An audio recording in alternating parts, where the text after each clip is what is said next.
Today I want to talk about the theology of H. Richard Niebuhr.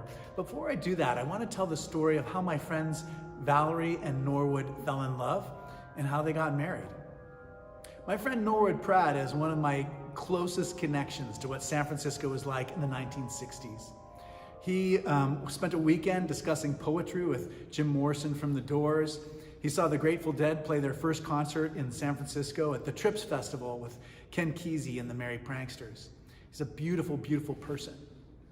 But when he was, before he even came to San Francisco, when he was only 19 years old, he was embarking on an oceanic voyage in a liner, an ocean liner, and the ship was going over to France to pick up some new passengers. And when he was when they were picking up the new passengers, he noticed this beautiful-looking English woman. She was 21 years old. And when he heard that she was 21 years old, he immediately, of course, told her that he was 24. And the two of them had the most beautiful onboard relationship as their ship traveled from England and France across the Atlantic to the United States. And that was it. That was the end of it.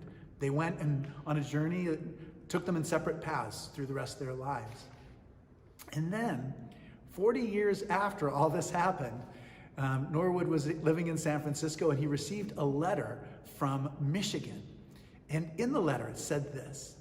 It said, "If you are that young poet, Norwood Pratt, who is on the Canard line in such and such a date, I want you to close your eyes and remember." And that was all she wrote in the letter. And so he wrote back to her, and the two of them decided very intentionally that they weren't going to communicate by phone, they weren't going to send emails to each other, they would write handwritten letters to one another. And they wrote the most beautiful poems, the most beautiful romantic letters to each other until it was impossible for them not to meet. And so Valerie came out to San Francisco, and the two of them decided that if they met in person and just started talking, they would just talk about things that weren't that important.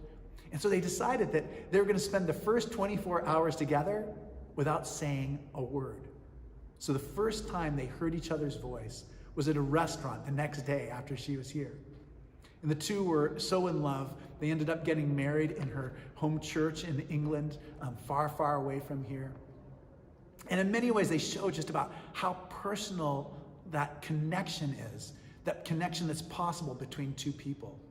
And that connection, the person-to-person connection, is what the theologian H. Richard Niebuhr cared so much about.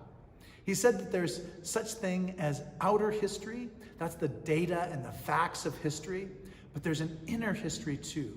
And that's how people connect and relate to one another. That's how we give ourselves to each other. It's how we nurture and care for each other. So he said faith is not a matter of believing in propositions or statements. It's not a matter of doctrine. Instead, faith is a personal relationship to the source of being, to the one who creates us and who sustains us. Not long ago, just a few days ago, in fact, Norwood and I had lunch together, and he's in his 80s, and so he's looking toward the end of his life.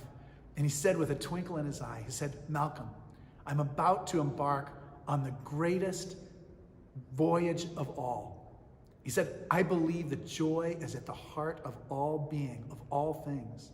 And the longer I go, the further I go, the more I feel a connection to that love that is the source of everything in the universe, that mysterious, delightful, joyful experience of God."